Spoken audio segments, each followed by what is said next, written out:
왜 행복해지기 위해 기독교 신앙이 필요한 것일까요? 그 이유 중에 하나는 바로 이것입니다. 영이 우리의 일부분이기 때문에. 오늘 우리가 함께 살펴볼 인물은 폴 툴루니에라는 인물입니다. 20세기 스위스 의사요, 작가요, 그리고 목회 신학자입니다. 흥미로운 사실은 그는 신학을 전문적으로 공부한 목회자이거나 혹은 신학자는 아니었습니다. 그럼에도 불구하고 목회적 돌봄에 있어서 그가 인간의 이해나 혹은 사회적 이슈들에 대해서 이야기하고 가르쳤던 내용들은 오늘날에도 우리에게 아주 지대한 영향을 끼치고 있습니다. 그의 탐구는 단순히 목회 상담의 영역이 아니고 인간이 경험하고 있는 전반적인 영역을 다 다루고 있습니다. 예를 들면 인간성, 폭력, 죄책감, 성숙의 문제, 결혼, 그리고 당시의 문화들에 대한 해석까지 그것들을 통해서 그는 건강하다라는 것이 무엇인지, 그리고 온전한 인간으로 산다라는 것이 무엇인지에 대해서 가르쳐주고 있습니다. 그의 연구 분야만큼이나 그의 집필 활동은 굉장히 범위가 큰데요. 그 중에 한 책인 창조적인 고통, Creative Suffering이라는 책이 있는데 이 책에서 다음과 같이 말하고 있습니다. 사실 이 대목은 매우 중요한데요. 폴 툴루니에의 세계관의 핵심 부분을 다루고 있기 때문에 그렇습니다. 함께 보시겠습니다. 통합은 만약 어떤 이가 모든 독단적인 편견으로부터 자유로워질 때에만 일어날 수 있을 것이다. 그러한 이유로 인해 나는 정신분석가가 되려고 하지 않았다. 나는 사람의 치료자가 되는 것에 더 관심이 많았다. 탁월함으로 평가받을 만한 어떤 기준에 전문화된 태도를 갖는 것을 포기함으로써 말이다. 오히려 나는 사람을 통전적으로 이해하기를 추구한다. 즉 심리학자들이 간과하기 쉬운 몸의 중요성, 생물학자들이 망각하기 쉬운 정신의 중요성, 그리고 의사들이 과학에 전적으로 자신을 제한시켜 버림으로써 상실하기 쉬운 종교적 신앙의 중요성을 상기함으로써 말이다. 폴 툴루니에는 인간을 통전적으로 이해합니다. 그리고 그러한 통전적인 이해를 통해 참된 치료와 변형이 일어날 수 있는 방법들에 대해서 언급합니다. 구체적으로 그는 인간을 세 가지로 구성된 존재라고 말하고 있습니다.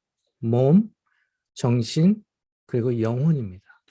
적어도 20세기 후반까지만 해도 대부분의 학문이나 연구는 어떤 특정한 부분만을 연구하거나 또 한정시키는 것이었습니다. 그것을 집중적으로 파는 것이죠.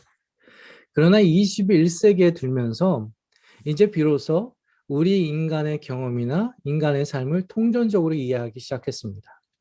그 대표적인 예가 뭐냐면 오늘날 뇌과학 연구나 초월적 심리 치료법과 같이 인간을 이해할 때 육체, 정신, 영혼이 분리된 존재가 아니라 긴밀히 연결된 존재로 이해하는 요법들이 탄생하고 있습니다.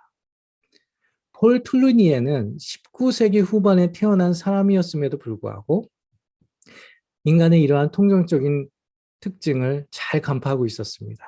다시 말해서 인간은 뭐로 구성되어 있다고요? 몸, 정신, 영혼. 그리고 각 부분이 따로 존재하는 것이 아니라 서로 긴밀히 연결되어 있고 영향을 주고 있다라고 그는 믿었고 또한 그러한 연구는 실제로 이루어졌습니다. 따라서 육신만 건강하다고 단정할 수 없고 정신이 풍요롭다고 해서 이 사람이 온전하다고 할 수 없고 이 사람이 종교적이거나 영적이라고 해서 문제가 없다고 말할 수 없다는 얘기입니다. 그럼에도 불구하고 폴 툴루니에는 인간의 행복을 위해 영적인 부분이 절실히 필요하다고 단정하고 있습니다. 왜 그런 것일까요? 이유는 간단합니다. 인간은 영적인 존재이기 때문입니다. 즉 하나님으로부터 왔기에 하나님이 없이는 행복해질 수 없는 겁니다. 인간의 온전성이야말로 행복과 긴밀히 연결된다고 할 때, 온전한 만큼 더 행복해질 수 있다고 할 때, 영혼의 부분도 중요하다는 겁니다. 더 쉽게 말해서 몸이 필요한 것을 채운다고 해서, 정신이 필요한 것을 채운다고 해서 가장 중요한 영역인 영혼이 비어있는 상태로는 온전해질 수 없다라는 겁니다. 방금 전에도 이야기한 것처럼 온전성에 비례해서 행복이 증가한다고 할 때 영혼의 문제도 그만큼 중요하다는 얘기죠. 사실 폴 툴르니에의 견해는 C.S. 루이스나 어거스틴과 별반 다르지 않습니다. 맥락을 같이 합니다. 그러면서도 더 심리적인 부분에 강조점을 두고 있습니다. C.S. 루이스나 어거스틴이 강조한 것처럼 인간이 근본적으로 추구하고 있는 것이 바로 하나님이라는 점에는 동의합니다. 거기에서 공통점을 갖습니다. 그러나 폴 툴루니에는 더 급진적인 면을 강조합니다. 몸이나 정신은 더 많이 채우거나 더 많이 만족하고자 하는 특징을 갖는 반면 인간의 행복이란 단순히 채워지는 것만으로는 불가능하다라고 이야기합니다. 그것은 급진적이고 초월적인 변형이 동반되어야만 온전한 행복이 가능하다라고 이야기합니다. 그의 연구에 따르면요. 그리고 저는 거기에 전적으로 동의합니다. 아마도 여러분들 중에 변해야 산다라는 말을 들어본 적이 있으실 겁니다. 그리고 새해가 되면 그런 이야기를 우리는 스스로 종종 하지요. 육체가 건강해도 변하지 않으면 건강한 육체가 그저 고깃덩어리가 될 가능성이 높습니다. 몸이 좋다고 해서 행복과 온전함을 보장할 수 있습니까? 제 주변에는 운동을 많이 했고 몸이 건강한 사람들이 많은데 꼭 그런 것만은 아닌 것 같더라고요. 지적으로 훌륭해도 영혼이 빈곤하면 그 지식은 그저 회의나 절망에 빠질 가능성이 높습니다. 반대로 지적으로 훌륭해도 영혼이 빈곤하면 자기를 속이거나 탐욕을 정당화하는 수단으로 흘러갈 가능성이 높습니다. 여러분, 똑똑한 사람들이 언제나 행복하고 온전합니까? 아니잖아요. 그래서 영혼의 영역이 중요한 겁니다. 영혼은 육체나 정신의 영역과는 다르게 자기 비움과 부정이 일어남으로써 하나님의 것이 나를 이끌어가는 것입니다. 육체나 정신은 더 많이 갖고 더 많이 채워지는 것으로 더 행복해질 수 있습니다.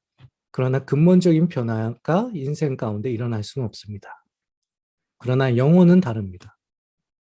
영혼은 더 자신을 버림으로써 초월적인 그리고 근본적인 하나님과 교제가 일어나고 그 속에 급진적인 변화와 갱신과 기쁨을 얻게 됩니다.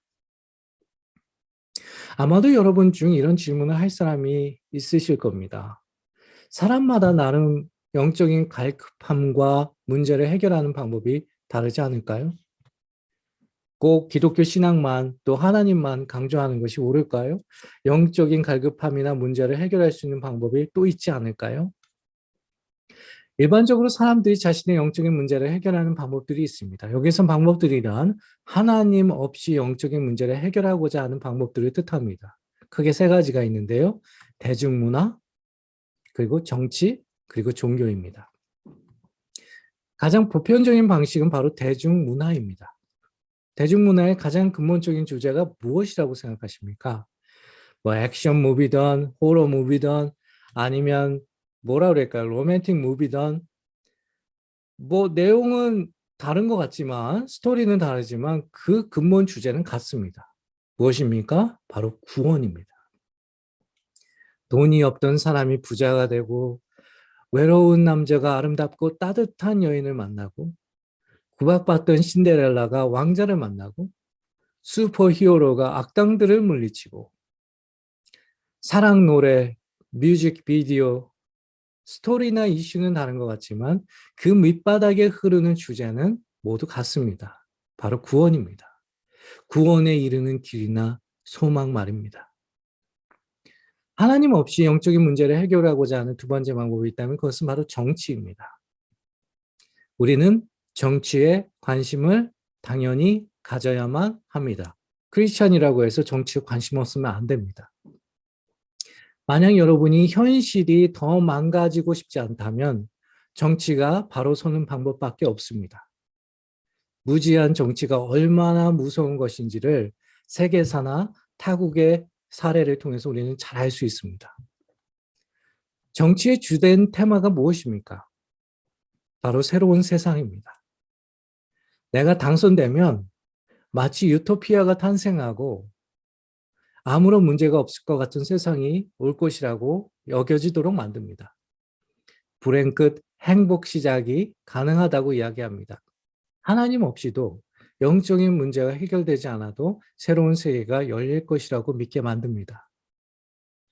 그러나 그런 세상이 없다라는 것을 깨닫는 것은 다음 선거 때까지 기다리지 않아도 충분합니다. 정치는 세상을 구원할 수 없습니다.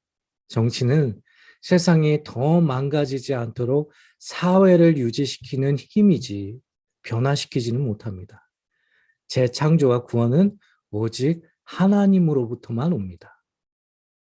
세 번째, 하나님 없이 영적인 문제를 해결하는 방법이 무엇일까요? 가장 직접적인 시도에 속합니다. 물론 이 방식도 하나님 없이 영적인 문제를 해결하기 위한 시도에 속합니다. 무엇일까요? 바로 종교를 만드는 겁니다. 우리가 필요로 하는 신을 만들고 이를 섬기는 것입니다. 제임스 K.A. 스미스라는 학자가 있습니다. 이 사람은 인간을 예전적 동물이라고 정의합니다. 왜 그럴까요? 인간은 어디를 가든지 종교를 만들어내기 때문입니다. 그리고 하나님 없이 하나님을 대신하는 어떤 것을 통해 자신의 영적인 문제나 딜레마를 해결해 보려고 합니다. 어떤 리서치에 보니까 세상에는 공식적으로 4,300가지 종교들이 있다고 합니다. 이 모든 종교들이 다 같은 것일까요? 다 같은 시댁에서 탄생한 것일까요?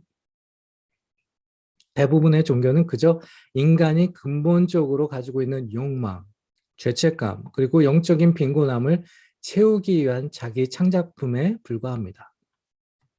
그래서 사람들은 거기에 더 열광합니다. 그러나 이는 모두 가짜입니다. 속임수에 불과하든지 자기 합리화나 자기 착각에 불과합니다.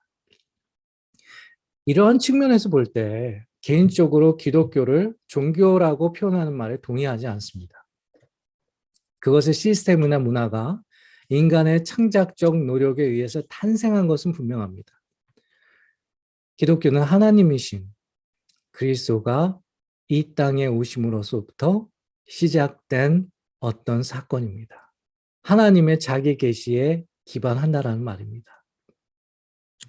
그리스도는 참된 하나님이 누구이며 하나님의 뜻이 무엇이며 하나님의 선물이 무엇인지를 보여주시기 위해서 우리에게 오셨고 이를 충분히 증거하셨고 지금도 성령을 통해서 역사하고 계십니다.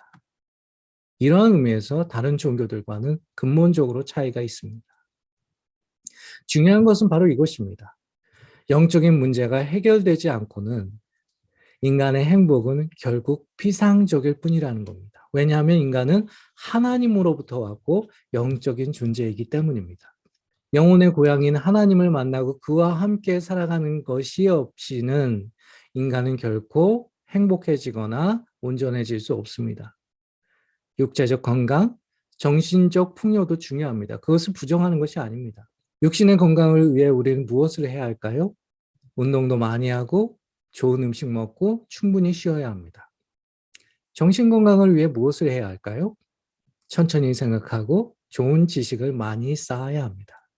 그러나 영이 빈곤하고 병들면 인간의 행복 추구는 밑 빠진 독에 물을 붓는 것과 같습니다. 이런 측면에서 예수님의 말씀은 참으로 옳습니다. 살리는 것은 영이니 육은 무익하니라. 내가 너희에게 이른 말이 영이요 생명이라. 그러면 다음 시간에 또 만나요.